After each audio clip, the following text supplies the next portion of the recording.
Hello students, welcome again. Today we are reading class 7th English book Honeycomb. It's first lesson. 3 questions. Before you read some outlines about story, a king has 3 questions and he is seeking answer to them. What are the questions? Does the king get what he wants? एक राजा के पास 3 प्रश्न थे जिनके वो उत्तर ढूंढ रहा था. वो प्रश्न क्या थे और क्या वह उनके उत्तर ढूंढ पाया? चलिए स्टोरी में पढ़ते हैं. 3 questions, 3 प्रश्न. The thought came to a certain king that he would never fail if he knew 3 things. These 3 things were: what is the right time to begin something? Which people should he listen to? What is the most important thing for him to do? एक राजा के दिमाग में एक विचार आया कि वो कभी भी असफल नहीं होगा अगर उसे 3 चीज़ें पता चल जाएं. वो 3 चीज़ें थी. What is the right time to begin something, किसी भी चीज़ को शुरू करने का सही समय क्या है. Which people should he listen to, किन लोगों की उसे राय लेनी चाहिए या किन लोगों को उसे सुनना चाहिए. What is the most important thing for him to do, उसको सबसे महत्वपूर्ण कार्य क्या है जो उसे करना चाहिए. The king therefore sent messengers throughout his kingdom promising a large sum of money to anyone who would answer these 3 questions. इसीलिए राजा ने पूरे राज्य में मैसेंजर भिजवाए और ये अनाउंस किया कि जो कोई भी इन 3 प्रश्नों के उत्तर देगा उसे बहुत मात्रा में धन दिया जाएगा. Many wise men came to the king, but they all answered his question differently. बहुत से बुद्धिमान लोग राजा के पास आए लेकिन उन्होंने अलग अलग तरह से उसके कुछ प्रश्नों के उत्तर दिए. In reply to the first question, some said the king must prepare a timetable and then follow it strictly. पहले प्रश्न के उत्तर में कुछ ने कहा कि राजा को एक टाइम टेबल बनाना चाहिए और उसे स्ट्रिक्टली फॉलो करना चाहिए. Only in this way, they said, could he do everything at its proper time. और इसी तरह से वे कहते थे कि सब कुछ सही समय पर किया जा सकता है. Others said that it was impossible to decide in advance the right time for doing something. दूसरों ने कहा कि यह इम्पॉसिबल है कि किसी भी काम को करने का सही समय या किसी भी काम के लिए सही समय पहले से ही डिसाइड हो जाए. The king should notice all that was going on, avoid foolish pleasure and always do whatever seemed necessary at that time. राजा को जो कुछ भी चल रहा है सब नोटिस करते रहना चाहिए, फालतू की चीज़ों को अवॉइड करना चाहिए और जो चीज़ ज़रूरी है उस समय पे वो चीज़ करनी चाहिए. Yet others said that the king needed a council of wise men who would help him act at a proper time.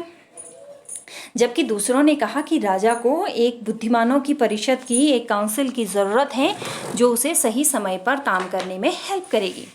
This was because one man would find it impossible to decide correctly without help from others the right time for every action.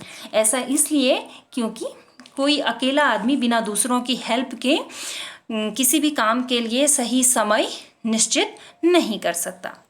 But then others said that there were some things which could be urgent. लेकिन दूसरों ने कहा कि यहाँ कुछ चीज़ें ऐसी भी हो सकती हैं जो अर्जेंट हों. These things could not wait for the decision of council. और वो चीज़ें काउंसिल के डिसीजन का इंतज़ार नहीं कर सकती. In order to decide the right time for doing something, it is necessary to look into the future. अगर किसी भी काम को सही समय पर करना निश्चित करना है तो ज़रूरी है कि हम अपने भविष्य को देख सकें. And only magician could do that, और केवल मैजिशियन ही यह कर सकते हैं. The king therefore would have to go to magician, इसलिए किंग को मैजिशियन के पास जाना चाहिए. In their answer to the second question, some said that the people most necessary to the king were his counsellor. उनके दूसरे प्रश्न के उत्तर में कुछ ने कहा कि वो इंसान जो राजा के लिए अत्यधिक महत्वपूर्ण है वो उसके काउंसलर्स हैं, उसके सलाहकार हैं. अदर सेड द प्रीस्ट, दूसरों ने कहा कि पुजारी. A few others choose a doctor. कुछ दूसरे थे जिन्होंने डॉक्टर को चुना. And yet others said that his soldiers were the most necessary. और दूसरों ने कहा कि जो सिपाही हैं वो अत्यधिक महत्वपूर्ण हैं या आवश्यक हैं. To the third question, some said science, other choose fighting and yet others religious worship. तीसरे क्वेश्चन में कुछ ने साइंस को और दूसरों ने फाइटिंग को चुना और कुछ थे जिन्होंने रिलीजियस वर्शिप यानी कि धार्मिक कर्मकांड या पूजा को चुना. थर्ड क्वेश्चन क्या था? थर्ड क्वेश्चन था कि राजा को कौन सा काम है जो इम्पोर्टेंट काम है जो करना चाहिए. As the answer to the question were so different, the king was not satisfied and gave no reward. जैसा कि जो क्वेश्चन के आंसर थे वो अलग थे, काफ़ी अलग अलग थे, इसलिए राजा सेटिस्फाइड नहीं हुआ, संतुष्ट नहीं हुआ, उसने कोई इनाम नहीं दिया. Instead he decided to seek the advice of a certain hermit who was widely known for his wisdom. इसके बदले उसने एक साधु की एडवाइस लेने के बारे में सोचा जो अपनी बुद्धि के लिए विख्यात था. The hermit lived in a would which he never left. जो हर्मिट था, जो साधु था, वो एक जंगल में रहता था जिसे उसने कभी नहीं छोड़ा. He saw no one but simple people. उसने किसी को नहीं देखा था, बस साधारण लोगों को देखा था. And so the king put on ordinary clothes. इसलिए राजा ने साधारण से कपड़े पहने. Therefore he reached the hermit's hut. The king left his horse with his bodyguard and went on alone. इससे पहले कि वह साधु की झोपड़ी में पहुंचे, राजा ने अपने घोड़े को अपने बॉडीगार्ड के पास में छोड़ दिया और अकेले चल दिया. As the king came near the hermit's hut, he saw a hermit digging the ground in front of his hut. Sorry. जैसे ही जो राजा था वो साधु की झोपड़ी के बाहर के पास पहुंचा, उसने देखा कि जो साधु है वो अपनी झोपड़ी के सामने जमीन खोद रहा है. ही greeted the king and continued digging. उसने राजा का अभिवादन किया और डिगिंग मतलब खोदना कंटिन्यू किया यानी कि जारी रखा. The hermit was old and weak. जो साधु था वह बूढ़ा था और कमज़ोर था. And as he worked he breathed heavily. और जैसे कि वह काम कर रहा था तो वो तेज़ी से सांस ले रहा था या तेज सांस ले रहा था. The king went up to the hermit and said, I have come to you, wise hermit, to ask you to answer 3 questions. राजा उसके पास में गया और साधु से कहा, मैं आपके पास, बुद्धिमान साधु, मैं आपके पास आया हूँ ताकि मैं अपने 3 प्रश्नों के उत्तर पा सकूं. How can I learn to do the right thing at a right time. मैं कैसे सीख सकता हूं या कैसे जान सकता हूं कि किसी चीज़ को करने का सही समय क्या है. How are the people I need most. Who are the people I need most.